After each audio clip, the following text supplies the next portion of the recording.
lahat. Nandito po tayo ngayon sa Golden Gate.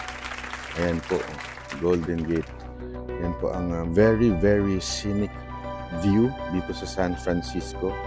At pag-usapan lang natin ng bahagya, ito pong announcement ni Pangulong Duterte sa gikan sa masa at sinabi niyang siya daw po ay tatakbo, mapipilitang tumakbong senador or di kaya vice president just in case of fire, just in case of impeachment. Inimpeach daw si VP Sara Duterte. Alam nyo, ito lang ha, bigay lamang tayo ng bahagyang opinion po patungkol dito.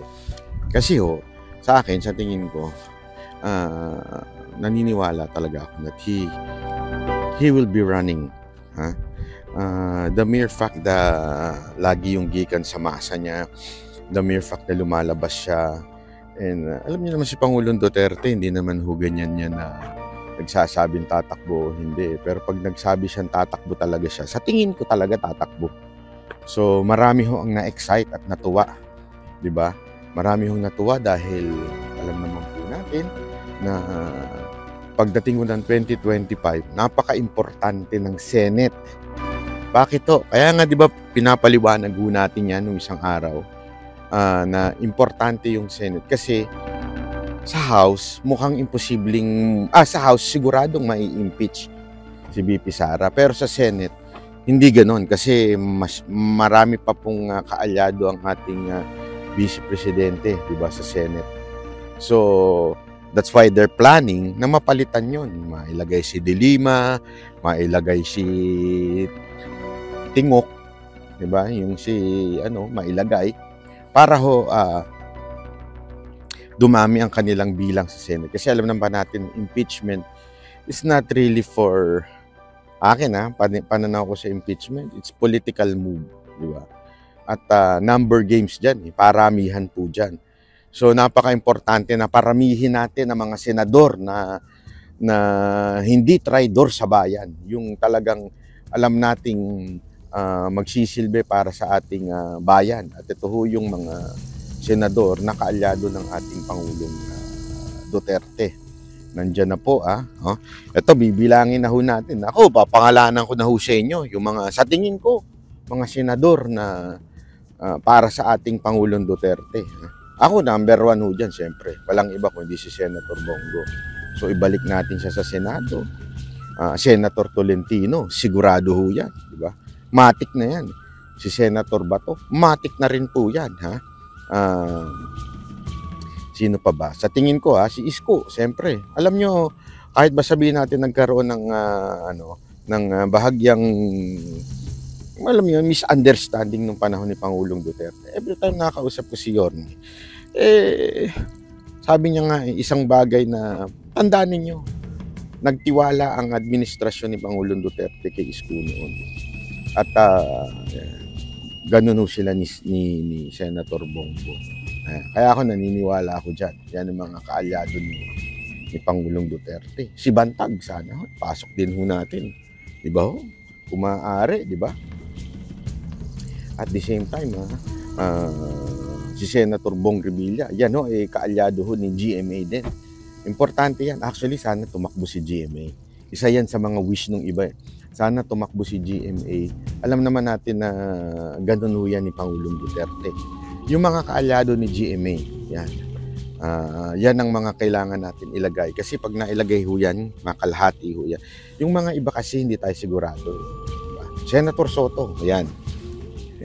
Aside from kaalyado rin yan, maganda rin yan. May mga ganyan pang kasi alam mo, isa yun sa mga gusto ko kay Senator Soto, yung anti-divorce, yung mga ganyan-ganyan, tsaka iba pang mga anti-soji. Yan si Senator Soto. Importante din yan, di ba? Na mailagay sa Senado. Sa akin, sa tingin ko, medyo tsaka tingnan nyo naman, sino naman ang mas karapat dapat? Sige nga kayo nga magkomento. Sino ba ang karapat dapat na ilagay? Di ba? Ilagay sa Senate. Si Tamboloslos o si Pangulong Duterte? Di ba? Si Randel Bunagan nandito rin. Sama natin. Nagra-ride po kami dito ngayon sa San Francisco, lamig, grabe. Naka-leather jacket na ako sa loob na may fur. Tapos, naka ako doble-doble. Diba? Oo, sana tumakbo talaga. Ako, wish ko. Kasi si Pangulong Duterte, i-push lang natin, mga kababayan. I-ano lang natin, i-push lang natin, magkaroon lang tayo ng paulit-ulit, patakbuhin. Kasi SMNI, mukhang pinupush naman siya ni Pastor Kibuloy, di ba? So, push natin. Ito, tatakbo rin ito, si Randel Bunagan. Lupet. Kape tayo, ha? Hindi tayo ng ganda ng view, Pakulimlim na eh. Ha? Sunset? Sige. Sige daw, sunset. Malamig na. Suwabe. Oo nga. Dapat may daladala tayong kape dito eh. Wala tayong daladalang kape. Diba? Ba't ba? Nagmamadali ba tayo? Ba't nagmamadali ba tayo? Pupunta lang natin sa Sweden. Ba't ba tayo nagmamadali? May hinahabol ba tayo? Diyan dun, yung dalawa. Hindi ko alam eh. Pareho? How sure are you? Para saan? Meron man akong battery dyan. Ng Insta?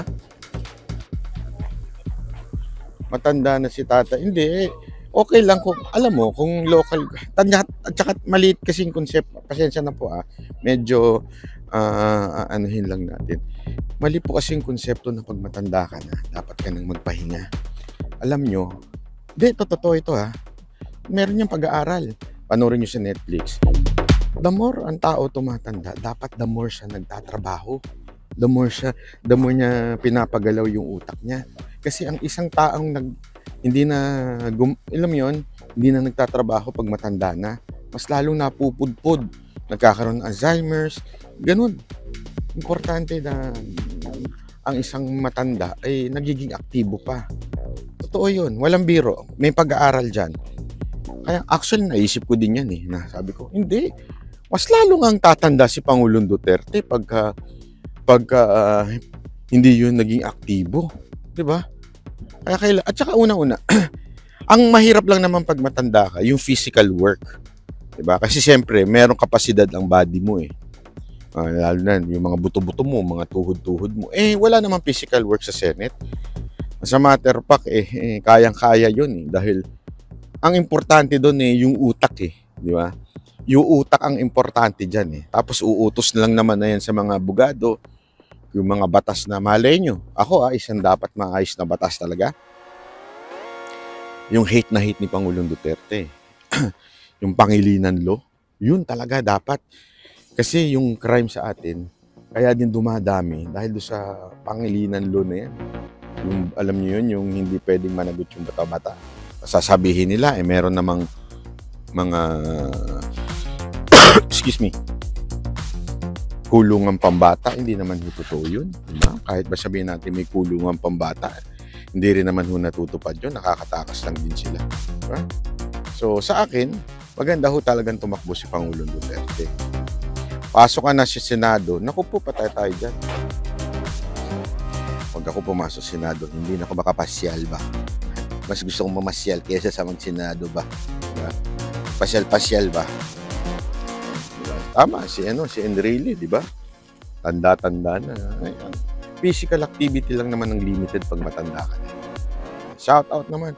Shout out pala sa mga banateros na na-meet na natin dito. Si Alfred, napakabait ni Alfred. Si Madam Annalyn Jamilano, tsaka yung kanyang asawa, napakabait din po talaga. Sarap ng boiling crab, panalo. Salamat din po kay Carlo at saka kay Rhea, yung kanyang asawa. The best, ang babait ng mga banateros. Alam mo, nakakatuwa Ang babait ho ng mga banateros. Alam nyo, natutuwa ako kasi yung mga banateros natin na namimit ko dito, hindi toxic. Alam mo, hindi gusto ko lang sabihin to Pwede ho bang paliwanag ko lang bakit ako natutuwa? Na-realize ko Kasi sabi nga nila, yung ma-attract mo is the same mo, di ba? Parang ganun. Sa vlogging, ma-attract mo yung katulad mo, di ba? Natutuwa kasi ako dito sa mga vlogger na mga vlogger, mga banateros na namimit natin dito. Wala namang kisalamat po. Hindi sila toxic. Sabi ko ngayon, hindi rin ako toxic. Kasi ano sila, very positive. Yun ang gustong-gusto ko. Alam mo, nabansagan tayo banateros kasi bumabanat tayo. Tama.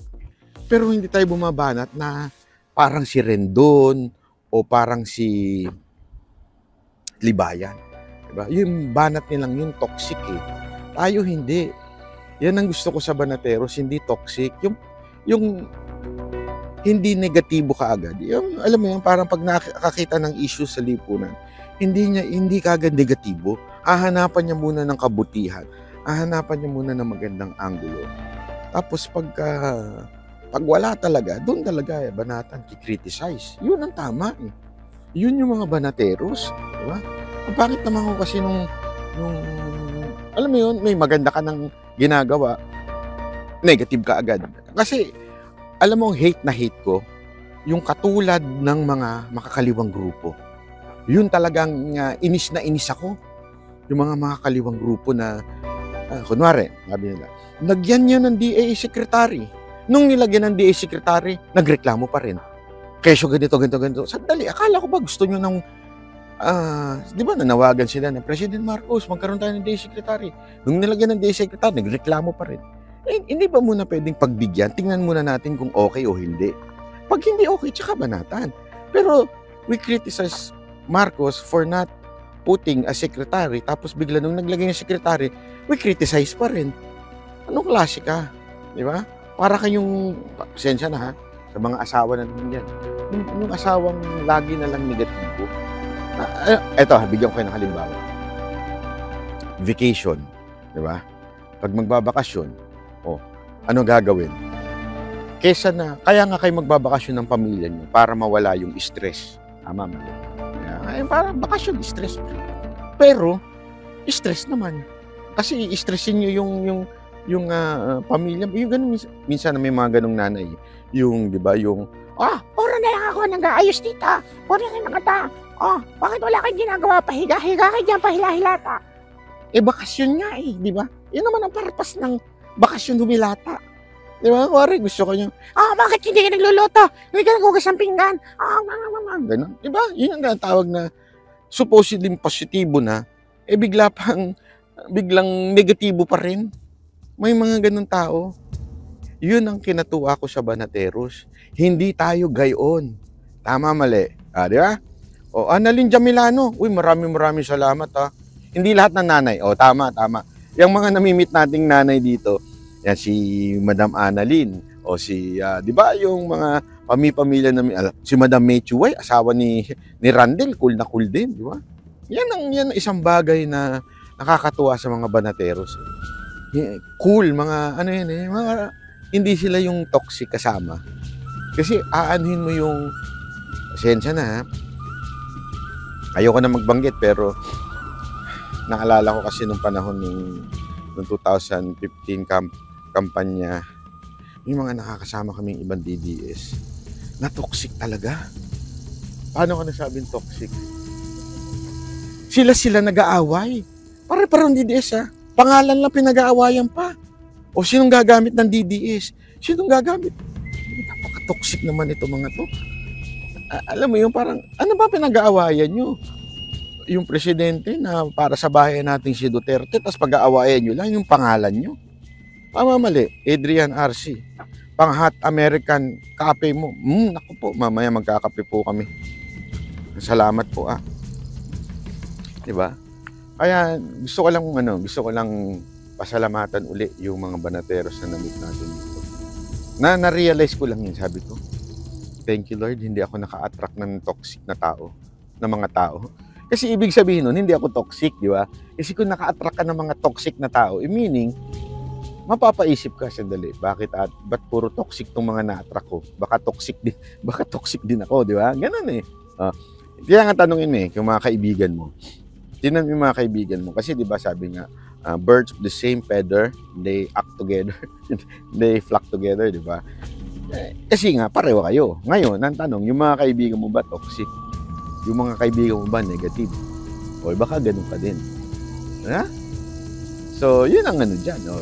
Dito, si Randel, napakabait. Grabe hong bait nitong Randel Bunaga na ito. Wala akong masabi. Ha?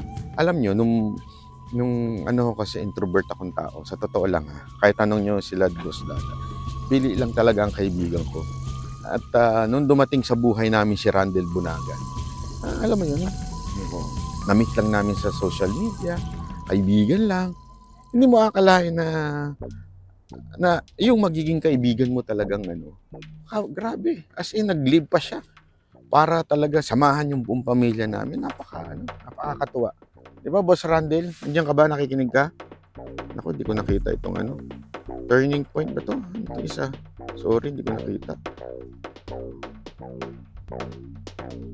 Oh, yun ha. Oo, saludo ko madam kay Boss Randel. Bakabait itong maman to. Sabi nga small but with a big heart. Nak. Ano? Di ba tayo alis? Alis na daw kayo. Kahit tayo. Okay. Okay. Salamat pa. Maraming salamat po uli sa pagsama ninyo. Thank you very much. At kita-kits uli tayo. Okay? Love you all. Bye-bye.